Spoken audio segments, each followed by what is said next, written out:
Hey all, welcome back to my channel. எல்லோரும் எப்படி இருக்கீங்க? இந்த வீடியோவில் different types of note making பற்றி பார்க்கலாம். ஆக்சுவலாக நோட் மேக்கிங்கில் ஒரு 7 to 8 டைப்ஸ் வந்துட்டு நான் ஃபாலோ பண்ணுவேன். ஒவ்வொரு லெசனுக்கும் ஒரே மாதிரி நோட்ஸ் எடுக்க மாட்டேன் நான். இப்போ ஹிஸ்ட்ரிக்கு வந்துட்டு ஒரு மாதிரி, ஜியாகிரஃபிக்கு ஒரு மாதிரி, இப்போ மேக்ஸுக்குலாம் ஒரு மாதிரி. ஸோ இந்த மாதிரி different types of note making வந்து ஒவ்வொரு லெசனுக்கும் நம்ம எடுக்கலாம். ஸோ அதை பற்றி உங்களுக்கு நான் சொல்கிறேன் இன்றைக்கி.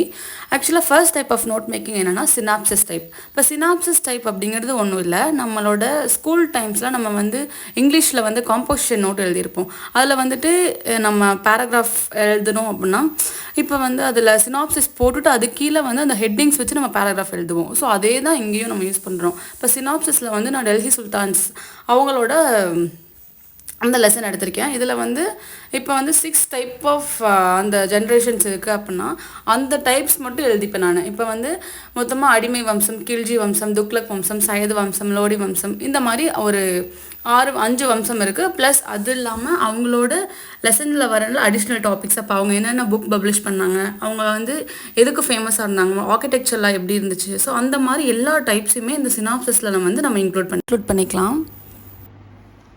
அடுத்து பார்த்தீங்க அப்படின்னா பேராகிராஃப் வச்சு நம்ம எடுக்கிற நோட்ஸ். இப்போ பேராகிராஃப் வச்சு எடுக்கிற நோட்ஸ் வந்து எதுக்கு யூஸ் ஆகும் அப்படின்னா, இப்போ வந்து ஒரு ஸ்டோரிலாம் நம்ம எழுதும்போது அது பேராகிராஃபாக தான் எழுத முடியும். ஒரு ஸ்டோரியை வந்து நம்ம பாயிண்ட்ஸாக எழுத முடியாது, அது வந்து ஒரு கிளாரிட்டி கிடைக்காது. இதே வந்துட்டு நம்ம பாயிண்ட்ஸாக எழுதுறது வந்து எப்படி இருக்கணும் அப்படின்னா, இப்போ வந்து ஒரு சிங்கிள் வேர்டில் முடிகிற மாதிரி இருந்தால் அது வந்து நம்ம பாயிண்ட்ஸாக எழுதலாம். ஆனால் வந்து ஸ்டோரியை வந்து நம்ம பாயிண்ட் எழுத முடியாது. அதான் அதுக்கு வந்து நம்ம எப்படி எழுதலாம் அப்படிங்கிறதுக்கான ஐடியா வந்து இந்த பேராகிராஃப் டைப்பில் நம்ம நோட்ஸ் எடுக்கிறது வந்து பார்க்கலாம். இப்போ இதில் வந்து நான் என்ன டாபிக் எடுத்திருக்கேன் அப்படின்னா வந்து அக்பர் அப்படிங்கிற ஒரு கிங். இது வந்து எந்த லெசனில் வரும்னா வந்து முகால்ஸ் லெசனில் வரும். ஸோ அக்பர் அப்படிங்கிற ஒரு மெயின் கிங் இந்த முகால் பீரியடில். ஸோ அவங்களோட நோட்ஸை வந்து நான் எப்படி பேராகிராஃபில் எடுத்திருக்கேன் அப்படிங்கிறத பார்க்கலாம். ஃபர்ஸ்ட் பார்த்தீங்க அப்படின்னா அவங்களோட இயர் போட்டுக்கிட்டேன், அவங்க எந்த வருஷத்துலேருந்து எந்த வருஷம் வந்து அவங்க ரூல் பண்ணாங்க அப்படிங்கிறது போட்டுக்கிட்டேன். நெக்ஸ்ட்டு வந்து அவங்க வந்து ஒரு இம்பார்ட்டண்ட்டான ஒரு கிங் இந்த முகல் பீரியடில். ஸோ அதை எழுதிட்டேன். அப்புறம் அவங்களோட பர்த்து, அதுக்கப்புறம் வந்துட்டு அவங்க எப்போ வந்துட்டு கிங் ஆனாங்க, எந்த ஏஜில், அதெல்லாம் வந்து சும்மா ஒரு ஹிண்ட்ஸ் மாதிரி எடுத்துக்கிட்டேன். அதுக்கப்புறம் முக்கியமானது வந்து நான் பிளாக்ல எழுதியிருக்கேன். இப்போ வந்து இந்த செகண்ட் பானிபட் போர் வந்துட்டு ரொம்ப இம்பார்ட்டன்ட்டு யார் அக்பரோட பீரியடில். ஸோ அதை எழுதிட்டேன். இதெல்லாம் வந்துட்டு சும்மா ஒரு ஹிண்ட்ஸ் மாதிரி எழுதியிருக்கு. இப்போ வந்து யார் யாருக்கு வந்து போர் நடந்துச்சு அப்படின்னா வந்து அக்பர் அப்புறம் ஹேமோ அப்படிங்கிற 2 பேருக்கு போர் நடந்துச்சு. அதில் வந்து அக்பர் வந்து வின் பண்ணிட்டாங்க. அப்புறம் வந்துட்டு இது எப்படி நடந்துச்சு அப்படின்னா, அக்பருக்கு வந்துட்டு பைராம் கான் அப்படிங்கிற ஒருத்தவங்க ஹெல்ப் பண்ணாங்க. அவங்க வந்து யார் அப்படின்னா அவங்க வந்துட்டு ஒரு அக்பரோட கார்டியன் மாதிரி. ஸோ அவங்க வந்து ஹெல்ப் பண்ணாங்க அந்த மாதிரி ஒரு ஓவர்வியூ மாதிரி எழுதிட்டு வர ஸ்டோரியை வந்து நம்ம பேராகிராஃபில் எழுதிக்கணும். இது வந்து ஓவர்வியூ. இப்போ வந்து அக்பர் அப்படின்னா அப்படி நம்ம ஸ்டோரிக்குள்ள போக முடியாது. ஸோ அவரோட ஓவர்வியூ எப்படி வந்தாங்க, அவங்க எந்த இயரில் பிறந்தாங்க, எப்போ வந்து கிங் ஆனாங்க, ஸோ அந்த மாதிரி ஒரு ஓவர்வியூ கொடுக்கணும். இது வந்து ஆக்சுவலாக ஒரு பார்ட் தான். இதோட கண்டினியூஷன் புரிஞ்சாதான் இந்த லெசன் புரியும். நான் உங்களுக்கு எப்படி நோட்ஸ் எடுக்கணுங்கிற அந்த ஐடியா மட்டும் கொடுக்குறேன் இதில் இந்த பேராகிராஃப் ரைட்டிங்கில். நெக்ஸ்ட் பார்த்தீங்க அப்படின்னா இதில் வந்து அக்பரோடல வந்துட்டு ஒரு இம்பார்ட்டண்ட்டான ஒரு இது இருக்கும். இப்போ ராஜபுத்திர கொள்கை அப்படிங்கிற மாதிரி ஒரு இது இருக்கும், ஓகேங்களா. அதில் வந்து இந்த மாதிரி ராஜபுத்திரர் அப்படின்னு சொல்லிட்டு ஒரு வம்சம் இருப்பாங்க. ஸோ அவங்களோட வந்து இந்த அக்பர் வந்து லிங்க்ல இருப்பார். அவங்களோட இளவரசிகள் அவங்களெல்லாம் வந்து மேரேஜ் பண்ணுவாங்க. ஸோ அது வந்துட்டு ஒரு ஸ்டோரியாக வரும். அதை வந்து நான் எப்படி இதில் பேராகிராஃப் மாதிரி எழுதியிருப்பேன். இப்போ வந்து தொடக்கத்தில் இருந்து ராஜபுத்திரர்கள் முகலாயர்களை எதிர்த்தனர். இதை வந்து நம்ம ஷார்ட்டாக எழுத முடியாது. ஸோ வந்து எழுதிட்டாங்க. ஸோ அதனால அந்த போரை அவாய்ட் பண்ணுறதுக்காக வந்து அவங்க அந்த ராஜபுத்திர இளவரசர்களை வந்து மனம் முடிச்சாங்க அப்படிங்கிற மாதிரி நம்ம கண்டினியூஷனாக வந்து ஒரு பேராகிராஃபாக எழுதும்போது நம்ம படிக்கிறதுக்கு வந்து அப்படியே ஸ்டோரி மாதிரி. ஃபர்ஸ்ட் வந்துட்டு அவங்க ஆல்ரெடி ரொம்ப எகென்ஸ்டாக இருந்தாங்க, முகால்ஸ்க்கும் ராஜபுத்திரர்களுக்கும் எகென்ஸ்டாக இருந்தாங்க. ஸோ அதை கண்ட்ரோல் பண்ணுறதுக்காக அக்பர் வந்து இந்த மாதிரி ராஜபுத்திர இளவரசர்களை வந்து மேரேஜ் பண்ணிட்டாங்க. ஸோ அதான் மன உறவுகள் அப்படிங்கிற மாதிரி. அப்புறம் வந்து ஜிஷியா வரி அப்படின்னு ஒன்று நடக்கும். இதுக்கு முன்னாடி முகல்ஸ்ல கிங்ஸ்லாம் வந்து அந்த வரி வந்து இது பண்ணுவாங்க. அது வந்துட்டு ஹிந்துவிசம் எகெயின்ஸ்டாக இருக்கும். இப்போ நான் முஸ்லீம்ஸ்லாம் வந்து இந்த ஜிசியா வரி பே பண்ணணும் அப்படிங்கிற மாதிரி ரூல் இருக்கும். ஸோ அதெல்லாம் வந்துட்டு அக்பர் வந்துட்டு அபாலிஷ் பண்ணாரு. ஸோ அந்த மாதிரியான பாயிண்ட்ஸ் எல்லாம் வந்து இதில் எழுதியிருக்கேன். இந்த மாதிரி தான் வந்து பேராகிராஃப் மாதிரி நீங்கள் எழுதிக்கலாம். இது ஆக்சுவலாக என்னோட ஐடியா.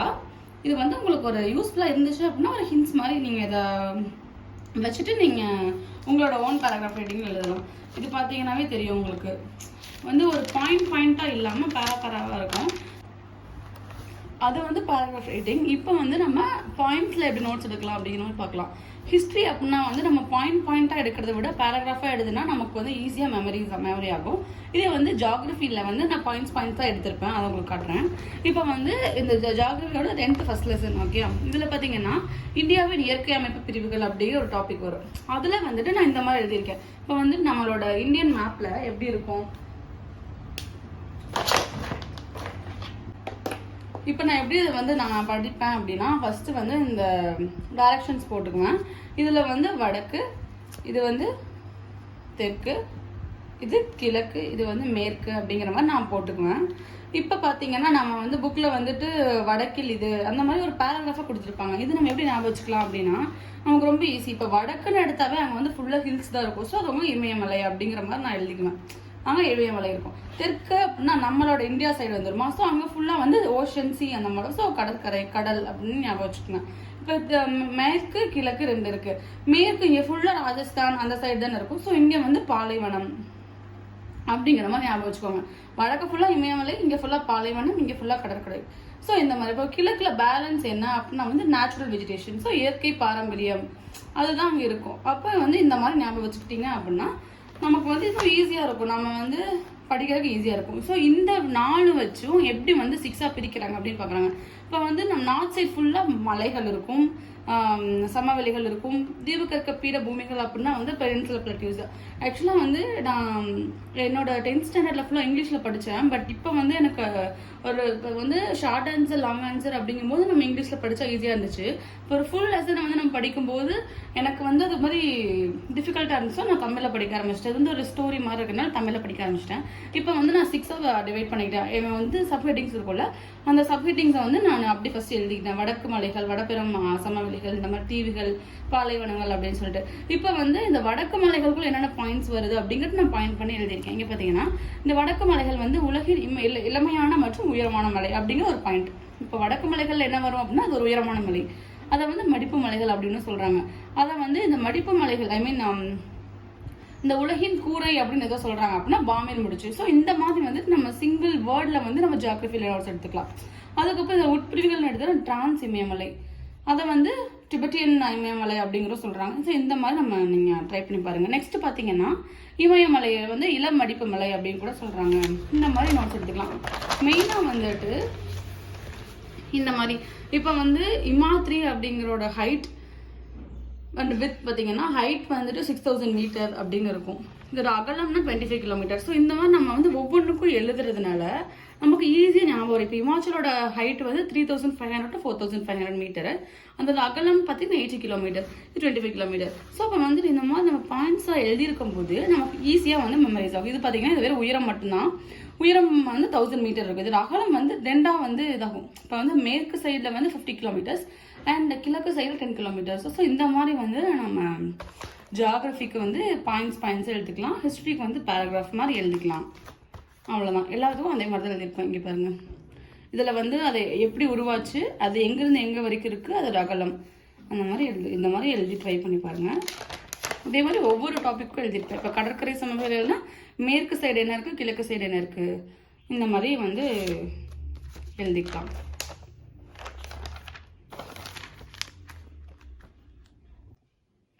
இப்போ பார்த்தீங்கன்னா வந்து நம்ம ஃப்ளோ சார்ட் இல்லாட்டி டயக்ராமைஸ்ட் நோட்ஸ் எப்படி எடுக்கலாம் அப்படின்னு பார்க்கலாம். இது எடுத்தீங்கன்னா ஜியோகிரஃபியில் வந்து இப்போ குளிர்காலம் அப்படிங்கிற ஒரு லெசன், ஒரு டாப்பிக்கு. இதில் பார்த்தீங்கன்னா நான் பேராகிராஃப் வைஸ்டாக எடுத்திருக்கேன். இதை வந்து நம்ம எப்படி டயக்ராமாக மாற்றலாம் அப்படிங்கிற ஒரு எக்ஸாம்பிள் காட்டுறேன். இந்த குளிர்காலத்தில் வந்து சூரியனின் செங்குத்து கதிர்கள் இந்தியாவிலிருந்து தொலைவில் உள்ள மகர ரேகையின் மீது செங்குத்தாக விழும் அப்படிங்கிற ஒரு பாயிண்ட் இருக்கு. அப்போ வந்து இந்த செங்குத்தா விழுகும் போது நம்மளோட இந்தியாவில் வந்து குறைந்த வெப்பம் இருக்கு அப்படிங்கிற மாதிரி எழுதியிருக்கேன். நெக்ஸ்ட் வந்து மேற்கு இமயமலை, தமிழ்நாடு, கேரளா, அங்கே வந்து மழை பெய்யும். இந்த மாதிரி இருக்கனால வந்து இந்த 3 பிளேசஸ்லயும் வந்து மழை பெய்யும் அப்படிங்கிற மாதிரி இருக்கு. அப்புறம் இந்த காற்றை இந்தியாவிற்கு கொண்டு வருவதால் இது ஜெட் காற்றோட்டம் ஜெட் காற்றோட்டத்துக்கு ஒரு முக்கிய இம்பார்ட்டண்ட்டான ஒரு பங்கு இருக்கு அப்படின்னு சொல்றாங்க. அதுக்கப்புறம் வந்து மழை எங்கெல்லாம் பொழியும் அப்படின்னா பஞ்சாப், ஹரியானா, ஹிமாச்சல் பிரதேஷ். எங்க பனி பொழியும் அப்படின்னா ஜம்மு காஷ்மீர். இங்க வந்து கோதுமை வந்துட்டு இந்த டைம்ல கோதுமை வந்து நம்ம பயிரிடலாம் அப்படின்னு சொல்றாங்க. இதை வந்து நம்ம டயக்ராமைஸ்டா எப்படி பண்ணலாம் அப்படின்னு காட்டுறேன். இங்க வந்து சன் இருக்கு, இங்க இந்தியா, இங்கே வந்து அந்த மகர ரேகை அப்படின்னு சொல்கிறாங்க.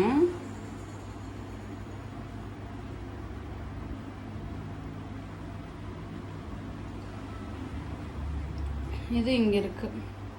இது வந்து இந்தியாவிலிருந்து தொலைவில் இருக்குது. இது ஓகே, அது வந்து தொலைவிலிருந்து டிஸ்டன்ஸ், ரொம்ப லாங் டிஸ்டன்ஸில் இருக்குது. இந்தியாவில் டிஸ்டன்ஸில் இருக்குது. அப்போ அதாவது இப்போ வந்து இந்தியாவிலிருந்து தொலைவில் உள்ள மகரரேகையின் மீது சூரியனின் செங்குத்து கதிர்கள் வந்து சூரியனோட கதிர்கள் வந்து செங்குத்தாக விழுது அப்படின்னு சொல்கிறாங்க. அப்போ செங்குத்தாக விழுதுன்னா வந்து இப்படி ஸ்ட்ரைட்டாக வந்து விழுகுது அப்படிங்கிற மாதிரி. இது வந்து அந்த கதிர்கள் சும்மா நான் போடுறேன். இப்போ வந்து இது செங்குத்தாக விழுகிறது அப்படின்னு சொல்கிறாங்க. ஸ்ட்ரைட்டாக தான் செங்குத்தாக விழுகிறது அப்படின்னு சொல்கிறாங்க. ஸோ இதனால வந்து நமக்கு என்ன ஆகுதுன்னா வந்து நம்ம வெப்பம் ஹீட் வந்து கம்மியாக இருக்குது, வெப்பம் வந்து கம்மியாக இருக்குது. ஓகே, இதுதான் வந்து இந்த கொடுத்த பாயிண்ட்டே. இதனால எங்கெல்லாம் வந்து மழை பெய்யும் அப்படின்னா இங்கே வந்து மேற்கு இமயமலை, அதுக்கப்புறம் வந்து தமிழ்நாடு, கேரளா, இங்கெல்லாம் வந்து மழை பெய்யும் அப்படிங்கிற மாதிரி ஞாபகம் வச்சுக்கோங்க. இதில் வந்துட்டு நமக்கு இந்த மாதிரி ஒரு சுச்சுவேஷன் இருக்கும்போது நமக்கு வந்துட்டு வீட் வந்து நம்ம ஹார்வெஸ்ட் பண்ணலாம், நல்லா வந்து நம்மளுக்கு நல்லா விளையும் அப்படிங்கிற மாதிரி இந்த குளிர்காலத்தில் கொடுத்துருக்காங்க. அவ்வளோதான். ஸோ இந்த மாதிரி நம்ம வந்து ட்ராப் பண்ணி படிக்கும்போது நமக்கு ஈஸியாக வந்து இருக்கும் அண்ட் இன்ட்ரெஸ்டாகவும் இருக்கும். இப்போ அடுத்து வந்து என்ன டைப் அப்படின்னு பார்த்தீங்கன்னா ஃப்ளோ சார்ட். இப்போ ஃப்ளோ சார்ட் போட்டு நம்ம எப்படி படிக்கலாம் அப்படின்னா, ஃபஸ்ட்டு வந்து குப்தர்கள் அப்படிங்கிற ஒரு லெசன் எடுத்துக்கிறேன் நான். குப்தாஸ் அப்படின்னா இதில் வந்துட்டு ரொம்ப இம்பார்ட்டண்ட் அப்படின்னு பார்த்தீங்கன்னா வந்து ஒரு 3 கிங் வருவாங்க. ஓகேங்களா? இப்போ 3 கிங்லேயும் இப்போ வந்து அவங்க வந்து என்னென்ன பண்ணியிருக்காங்க, அவங்களோட இம்பார்ட்டண்ட்டாக வந்து அவங்களோட கன்ஸ்ட்ரக்ஷன்ஸ் ஒர்க் என்ன, அவங்க என்ன வந்துட்டு அவங்களோட பீரியடில் வந்து பெஸ்ட்டாக கொடுத்துருக்காங்க. ஸோ அந்த மாதிரி சில பாயிண்ட்ஸ்லாம் இருக்கும். இப்போ நான் எக்ஸாம்பிளுக்கு வந்துட்டு சமுத்திரகுப்தர் அப்படின்னு ஒரு கிங் எடுத்துக்கிறேன். இப்போ வந்து அவங்களோட நேமை வந்து நான் சென்டரில் போட்டுக்கிறேன்.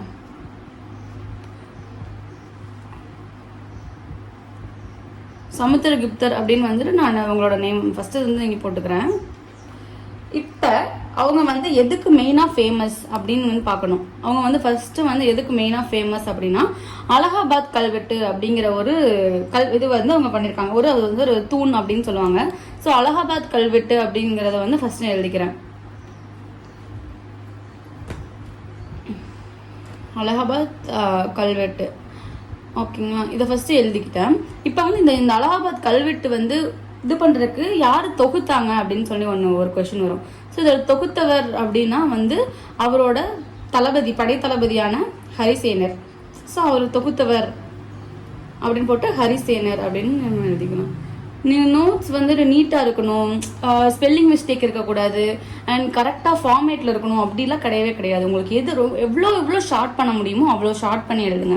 இதே வந்து நான் எழுதுறதுக்காக இந்த மாதிரி எழுதுறேன். இப்போ வந்து தொகுத்தவர் அப்படின்னா வந்து தொகுத்து அப்படி அந்த மாதிரி சும்மா நான் எனக்கு புரியுமோ அந்த மாதிரி நான் எழுதிக்குவோம். கல்வெட்டு அப்படின்னா வந்து கல் மட்டும் அப்படி போட்டுக்கலாம். ஸோ இந்த மாதிரி இப்போ ஹிமாச்சல் பிரதேஷ் அப்படின்னா வந்து ஃபுல்லாக ஹிமாச்சல் பிரதேஷ் எழுத்தவில்லை. HM ஆந்திர பிரதேஷ்னா வந்து AP. ஸோ இந்த மாதிரி ஷார்ட்கட்லாம் நீங்கள் யூஸ் பண்ணலாம். ஓகேங்களா? இப்போ வந்து ஹரிசன் எழுதாச்சு. இதில் வந்துட்டு எத்தனை லைன்ஸ் இருக்கும் அப்படின்னு பார்ப்போம். இதில் வந்து அப்படி இதுக்கு கீழே இப்போ வந்து ஒரு டாபிக் எடுத்து அது கீழே அப்படியே வரணும். தொகுத்தவர் ஹரிசேனர். இதோட லைன்ஸ் வந்து 33 லைன்ஸ் இருக்கும். ஓகேங்களா? அதுக்கப்புறம் வந்து எந்த லாங்குவேஜில் இருந்துச்சு அப்படிங்கிற மாதிரி. ஓகேங்களா? இது வந்து ஒரு சான்ஸ்கிரிப்ட் லாங்குவேஜ். இது நாகிரி அப்படிங்கிற ஒரு ஸ்கிரிப்டில் இருந்துச்சு. அந்த மாதிரி வந்து வரும். ஸோ இதெல்லாம் வந்துட்டு இது வந்து ஸ்கிரிப்ட் அப்படிங்கிற மாதிரி போட்டுக்கோங்க. இதை பற்றி இவ்வளோதான் இருக்குது. அதுக்கப்புறம் வந்து எடுத்துக்கிட்டிங்கன்னா இவரோட போர், சமுத்திரகுப்தர் என்னென்ன போர் பண்ணியிருக்காரு அப்படின்னு போட்டுட்டு ஃபர்ஸ்ட் எந்த போர், அதில் எவ்வளோ பேரை வின் பண்ணாரு அந்த மாதிரி. இவர் வந்துட்டு வட இந்தியா, அதுக்கப்புறம் தென்னிந்தியா, இந்த 2 சைடுக்கும் வந்து போருக்கு வந்தாரு அப்படிங்கிற மாதிரி இருக்கு. ஸோ வட இந்தியாவில் வந்து இவர் எத்தனை பேரை வந்து 9 அரசர்களை வந்துட்டு வின் பண்ணியிருக்காரு. 9 அரசர்களை வின் பண்ணி இங்கே வந்து தென்னிந்தியாவில் 12 அரசர்களை வந்து வின் பண்ணாரு அப்படிங்கிற மாதிரி இருக்கும். ஓகேங்களா? இந்த மாதிரி எழுதிக்கோங்க. இதில் வந்து யாரை வந்து வின் பண்ணாங்க அப்படின்னு சைடில் இங்கே எழுதிக்கோங்க. இதில் வந்து இந்த மாதிரி எழுதிக்கோங்க. அவ்வளோதான். இது வந்து அவங்களோட போர் சம்மந்தமாக வரும்.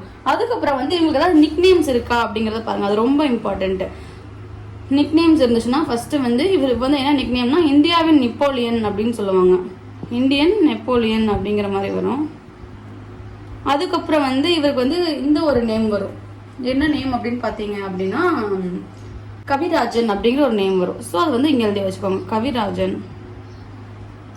ஏன்னா வந்து இவர் இன்ஸ்ட்ருமெண்ட்ஸ் மியூசிக்கல் இன்ஸ்ட்ருமெண்ட்ஸில் ரொம்ப இன்ட்ரெஸ்ட் காட்டுவார். ஸோ இசை வாசிக்கிற மாதிரி, வீணை வாசிக்கிற மாதிரி ஒரு காயின் வெளியிட்டிருப்பாரு. ஸோ அதனால வந்து கவிராஜன் அப்படிங்கிற நேம் வந்திருக்கும். அண்ட் இவரோட படைப்புகளில் வந்து ஒன்று பார்த்தீங்க அப்படின்னா, இந்த சமுத்திரகுப்தர் வந்துட்டு வீணை வாசிப்பது போல ஒரு நாணயம் வெளியிட்டிருப்பாரு. காயின் வந்து நாணயம் வெளியிட்டிருப்பாரு. ஓகேங்களா, இது வந்து இவரோட பாயிண்டாக வரும். அப்புறம் வந்துட்டு இன்னொன்று என்னன்னா, இப்படி யாரெல்லாம் வந்து ஆதரிச்சார் இந்த ஹிஸ்டாரிக்கல் இந்த லெசன்ஸில் வந்துட்டு எல்லா கிங்ஸுமே வந்து ஒவ்வொருத்தவங்களும் வந்து ஆதரிச்சிருப்பாங்க. ஸோ அது வந்து யாரெல்லாம் ஆதரித்தார் அப்படின்னு பொருட்டு யாரெல்லாம் ஆதரிச்சாங்க அந்த மாதிரி. ஓகேங்களா, ஸோ இந்த மாதிரி வந்துட்டு நம்ம ஒரு ஃப்ளோ சார்ட் மாதிரி எழுதிக்கிட்டோம் அப்படின்னா நமக்கு வந்து படிக்கும்போது வந்து ஈஸியாகவும் இருக்கும். இது வந்து இன்னொரு டைப்பாக நோட்ஸ் மேக்கிங்கில். நான் இன்னொரு பாயிண்ட் சொல்ல மறந்துட்டேன். இப்போ வந்து நம்ம சினாப்சிஸ் போட்டு எழுதுகிறோம். அதே மாதிரி நான் 2 இருக்குது. ஒன்று வந்து சினாப்சிஸ் டைப் நோட் மேக்கிங், இன்னொன்று வந்து அவுட்லைன் டைப் நோட் மேக்கிங் அப்படின்ட்டு நான் வச்சுப்பேன். இதில் சினாப்சிஸ் அவுட்லைன் ரெண்டுக்கும் டிஃப்ரென்ஸ் என்னன்னா, ரெண்டுமே சிமிலராக தான் இருக்கும். பட் இதுக்கு ஒரே ஒரு சின்ன டிஃப்ரென்ஸ் இருக்குது. இப்போ சினாப்சிஸ் அப்படின்னு எடுத்துக்கிட்டிங்கன்னா இம்பார்ட்டன்ட் பாயிண்ட்ஸ் மட்டும்தான் வந்து நம்ம அதில் சினாப்சிஸில் எழுதுவோம். இப்போ இம்பார்ட்டன்ட் ஹெட்டிங்ஸ் அதுக்குள்ள ஒரு சப்ஹெட்டிங்ஸ் வந்து எழுத மாட்டோம். இதே வந்து அவுட்லைன் அப்படின்னு எடுத்துக்கிட்டீங்க அப்படின்னா, இப்போ வந்து ஒரு டாபிக், இப்போ வந்துட்டு ஒரு துக்ளக் வம்சம் அப்படின்னு குப்தர்களில் வந்து ஒன்று வரும். ஓகேங்களா, துக்ளக் வம்சம் அப்படிங்கிறத மட்டும்தான் வந்து நம்ம சினாப்சிஸில் எழுதியிருப்போம். சாரி, நான் மாற்றி சொல்லிட்டேன். துக்ளக் வம்சங்கிறது வந்து டெல்லி சுல்தான்ஸில் மட்டும்தான் வரும். நான் குப்தாஸ்ன்னு சொல்லிட்டேன், சாரி. இப்போ வந்து இந்த துக்ளக் வம்சம் அப்படிங்கிறது வந்து நம்ம அதோட ஹெட்டிங்கை மட்டும் நம்ம சினாப்சிஸ் எழுதுவோம். இது அவுட்லைன்னா இப்போ துக்ளக் வம்சத்தில் எந்தெந்த கிங்ஸ்லாம் வர்றாங்க, ஃபஸ்ட்டு கிங்ஸ் பற்றி பார்ப்போம். அது அந்த ஹெட்டிங் எழுதிக்கணும். எத்தனை கிங்ஸ் வராங்க அப்படின்னு சொல்லிட்டு அவங்க என்னென்ன இலக்கியங்கள்லாம் வந்து அவங்களோட பீரியடில் வந்து இருந்துச்சு அப்படிங்கிற எழுதுவோம். அதுக்கப்புறம் வந்து கலை மற்றும் கட்டிடக்கலை, அந்த கலை சம்மந்தமாக எழுதுவோம். அதுக்கப்புறம் வந்து அவங்களோட ஆட்சி எப்படி இருந்துச்சு, அந்த மாதிரி என்னென்ன டாபிக்ஸ்லாம் வருதோ, இப்போ துக்ளக் வம்சம் எடுத்து அதுக்குள்ளே வர சப்ஹெட்டிங்ஸ் எல்லாமே நம்ம அவுட்லைனுக்குள்ளே எழுதுவோம்.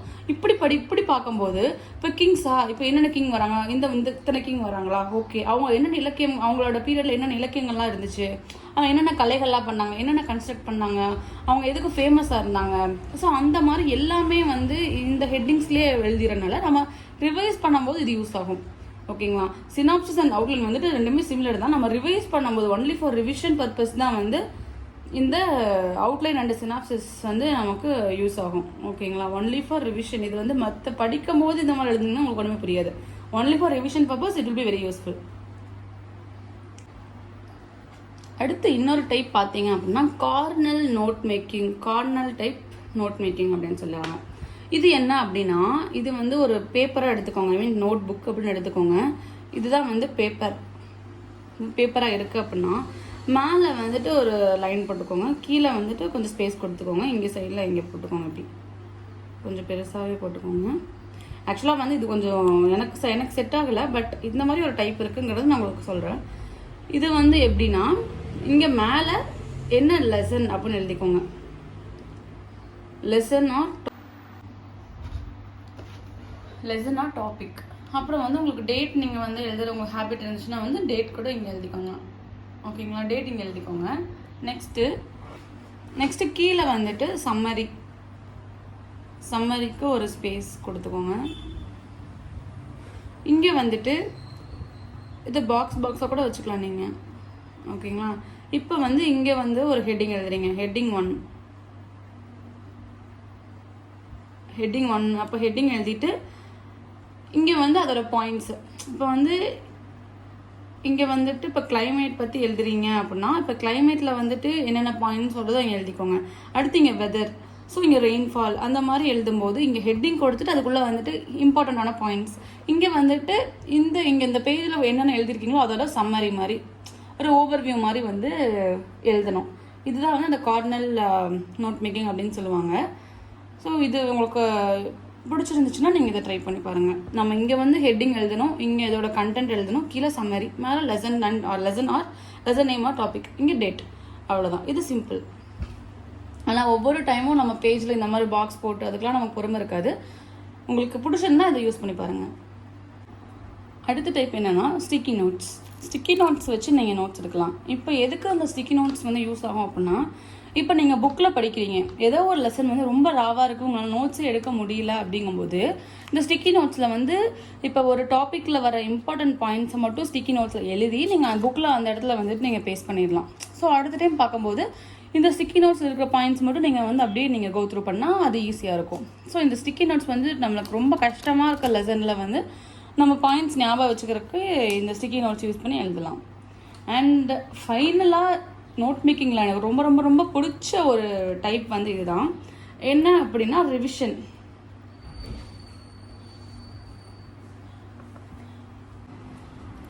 Revision and marking out. ஓகேங்களா? இப்போ வந்து நான் இப்போ வந்து 10th ஹிஸ்ட்ரி அப்படின்னு எடுத்துக்கிறேன் அப்படின்னா அதில் வந்துட்டு 5th to 10th லெசன் வரைக்கும் படிக்கணும். ஓகேங்களா? இப்போ வந்து நான் ரிவிஷன் அப்படிங்கிற ஒரு நோட்ஸ் நான் வச்சுருப்பேன். ரிவிஷன்னா எல்லா லெசன்ஸுமே அதில் எழுதியிருப்பேன். இப்போ 5th லெசன் அப்படின்னா இங்கே 5th லெசன் போட்டு அதோட நேம் எழுதியிருப்பேன். ஆக்சுவலாக டேபிள் காலம் போட்டிருக்கணும் இப்படி. ஓகேங்களா? இந்த மாதிரி வந்து ஒவ்வொரு இதுக்கும் இருக்கும். 6th lesson, 7th lesson, 8th lesson, 9th lesson, 10th lesson. So இப்போ ஹிஸ்ட்ரி அப்படின்னா வந்து இந்த மாதிரி எல்லா லெசனும் போட்டிருப்பேன். இங்கே வந்துட்டு லெசனோட நேம், லெசன் நேம் எழுதிக்கணும். இங்கே பார்த்தீங்க அப்படின்னா வந்து நோட்ஸ் அப்படின்னு ஒரு காலம். அதுக்கடுத்து பார்த்தீங்க அப்படின்னா இந்த நோட்ஸ்க்கான காலம். அடுத்து வந்துட்டு கம்ப்ளீட்டட் அப்படின்னு ஒரு காலம் வச்சுக்கோங்க. ஐ மீன் படிச்சிட்டிங்க ஸ்டடிட் அப்படின்னா வந்து இந்த காலம் வச்சுக்கோங்க. அடுத்து வந்து revision 1, revision 2, revision 3, revision 4, revision 5. அப்புறம் வந்து ஃபைனலாக வந்து இது முடிஞ்சிச்சா, இது கீழே இருந்து என்ன போட்டுக்கிறீங்க அப்படின்னா வந்து டெஸ்ட் அப்படின்னு போட்டுக்கோங்க. ஓகேங்களா? இந்த மாதிரி போட்டுட்டீங்க அப்படின்னா இப்போ ரிவிஷன் 1லேருந்து 5 எதுக்கு போட்டிருக்கேன் அப்படின்னா இன்றைக்கி மார்னிங் ஒன்று படிக்கிறீங்கன்னா அன்றைக்கி நைட்டு படிக்கணும், திரும்ப அதே டாபிக் நைட்டு படிக்கணும். நெக்ஸ்ட் டே நீங்கள் அடுத்த போர்ஷன் படிப்பீங்களா, ஸோ அது கூட இதை ரிவைஸ் பண்ணணும். இந்த மாதிரி ஒரு 1 வீக்கில் வந்துட்டு ஒரு 3 to 4 days நீங்கள் ரிவைஸ் பண்ணிங்கன்னா உங்களுக்கு மறக்கவே மறக்காது. ஸோ அதுக்கு தான் போட்டிருக்கேன். இப்போ வந்து நம்ம ஒரு 1 வீக்குள்ளே ஒரு 5 times ரிவைஸ் பண்ணியிருக்கணும் ஒரு டாப்பிக்கை. ஸோ நோட்ஸ் எடுத்துட்டீங்க அப்படின்னா வந்து டிக் பண்ணிக்கோங்க. கம்ப்ளீட் பண்ணியாச்சு அப்படின்னா அதுக்கு ஒரு டிக்கு. இப்போ ரிவிஷனில் வந்து எத்தனை டைம் ரிவிஷன் பண்ணியிருக்கீங்க அப்படின்னு இப்போ வந்து நான் வந்து ஒரு 4 times பண்ணியிருக்கேன் அப்படின்னா 4 times. டெஸ்ட் எழுதியிருக்கேன் அப்படின்னா வந்து இப்போ இதுக்கு வந்துட்டு நான் ஷேட் பண்ணுற மாதிரி கூட வச்சுக்கலாம், நம்ம இஷ்டம் தான். இப்போ வந்து 5 times நான் டெஸ்ட் எழுதணும் அப்படின்னா வந்துட்டு இப்போ வந்து நான் இதை மட்டும் ஷேட் பண்ணிக்குவேன். 1 time, 2 time, 3 time. நான் 3 time டெஸ்ட் எழுதியிருக்கேன் அப்படின்னா இந்த மாதிரி வச்சுக்கலாம். ஸோ இந்த மாதிரிலாம் வந்து நம்ம நம்மளே மோட்டிவேட் பண்ணிக்கோங்க. ஓகே, இந்த 5th லெசனில் வந்து நம்ம 4 time ரிவைஸ் பண்ணியாச்சு, 3 time டெஸ்ட் எழுதியாச்சு, அது வந்து கொஞ்சம் கான்ஃபிடென்ட்டாக இருக்கலாம் அப்படிங்கிற மாதிரி ஒரு மோட்டிவேஷன் வந்து நமக்கு கிடைக்கும். இதே மாதிரி எல்லா லெசனுக்குமே வந்து எழுதி வச்சுக்கோங்க. இது வந்து ஒரு டைப். ஸோ மொத்தமாக வந்து நம்ம ஒரு 6 to 7 types of note making வந்து இந்த வீடியோவில் பார்த்துருக்கோம். உங்களுக்கு வந்து இதில் எந்த டைப் யூஸ்ஃபுல்லாக இருக்கும் அப்படின்னு நினைக்கிறீங்க? இது எல்லாமே வந்து என்னோட டைப் ஆஃப் நோட் மேக்கிங். இது ப்ரொஃபஷ்னலாக இப்படி தான் இருக்கணும் அப்படிங்கிற மாதிரி எந்த ஒரு இதுவுமே கிடையாது. ஸோ நான் எப்படி எடுப்பேன் அப்படிங்கிறத நான் உங்களுக்கு காட்டினேன். இப்போ இந்த கார்னல் நோட் மேக்கிங் அதெல்லாம் இருந்துச்சுல, அதெல்லாம் வந்து ப்ரொஃபஷ்னலாக ரொம்ப இதாக பண்ணுவாங்க. பட் என்னோட வே ஆஃப் நோட் மேக்கிங்கில் இந்த மாதிரி தான் ரொம்ப சிம்பிளாக. அண்ட் நம்ம வந்துட்டு நோட்ஸுக்கே வந்துட்டு ரொம்ப டைம் ஸ்பெண்ட் பண்ணி இப்படி தான் பண்ணணும் அப்படிங்கிற கிடையாது. நமக்கு எது புரியுமோ அந்த மாதிரி நம்ம எடுத்துக்கணும். அதில் வந்துட்டு ரொம்ப நீட்டாக இருக்கணும், இப்படி தான் இருக்கணும் நோட்ஸ்னால் அப்படிலாம் கிடையாது. உங்களுக்கு உங்களோட நோட் உங்களுக்கு படிக்கும்போது புரிஞ்சால் மட்டும் போதும். ஸோ அந்த மாதிரி நீங்கள் நோட் எடுத்துக்கோங்க. அண்ட் ரொம்ப முக்கியமாக டிஃப்ரெண்ட் கலர்ஸ் யூஸ் பண்ணிங்க அப்படின்னா படிக்க ஈஸியாக இருக்கும். இப்போ வந்து உங்களால் கலர்ஸ் யூஸ் பண்ணி எழுத முடியலைன்னா ப்ராப்ளம் இல்லை, இருந்துச்சுன்னா யூஸ் பண்ணுங்கள். இந்த வீடியோ உங்களுக்கு பிடிச்சிருக்குன்னு நம்புகிறேன். பிடிச்சிருந்தா கமெண்ட் பண்ணுங்கள். நெக்ஸ்ட் வீடியோவில் பார்க்கலாம். பாய்.